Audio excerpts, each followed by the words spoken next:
What does it look like when an entire region is suddenly cut off from the rest of the country, and rescuers know people may still be alive beneath the rubble?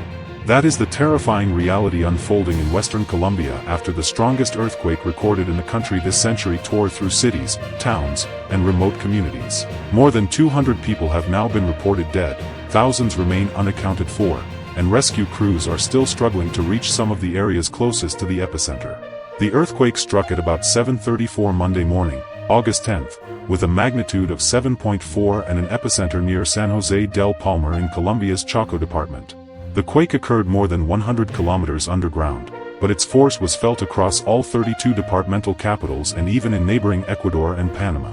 Buildings collapsed, roads buckled, hospitals were damaged, and in several cities, residents ran into the streets as structures around them began to fail. And here's where the numbers become difficult to pin down. Colombia's official death toll was still catching up as rescue teams entered damaged areas, while local authorities were reporting higher figures. By Wednesday, local reports cited at least 224 deaths, with more than 2,700 people still unaccounted for and roughly 700 injured.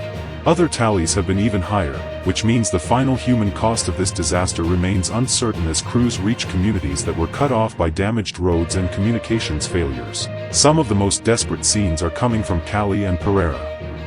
In Cali, rescuers and volunteers have formed human chains, moving debris by hand and stopping periodically to listen for voices beneath collapsed buildings.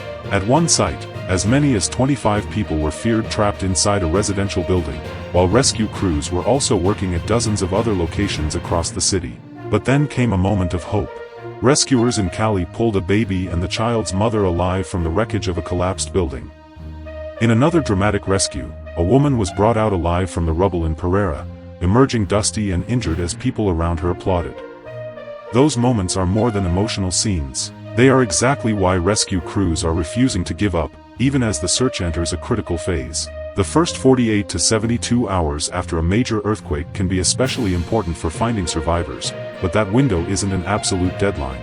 People trapped under debris can survive longer when they have access to water, food, or protected spaces. That is why rescuers are moving carefully, sometimes choosing hand tools over heavy machinery when they believe someone could still be alive underneath. And there is another problem that may become even more serious in the coming days: reaching people who aren't in the major cities. Chocó, the region closest to the epicenter, is one of Colombia's poorest and most geographically isolated areas. Some communities can only be reached by boat, through jungle routes, or by air, and local leaders have warned that the full scale of the destruction there is still unknown. That makes food and basic supplies absolutely critical.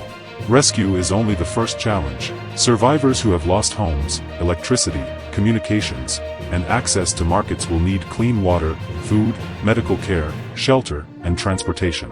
A senior regional leader said some communities near the epicenter had yet to receive adequate assistance, highlighting the enormous logistical challenge facing authorities. President Abelardo de la Espriella, who had taken office only days before the disaster, declared a national emergency and ordered the military, police, engineers, rescue workers, and search dogs into affected areas.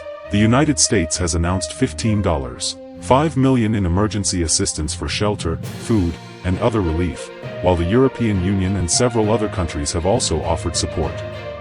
More than 100 aftershocks have already been recorded, adding another layer of danger for exhausted rescue teams and people sleeping outside damaged buildings.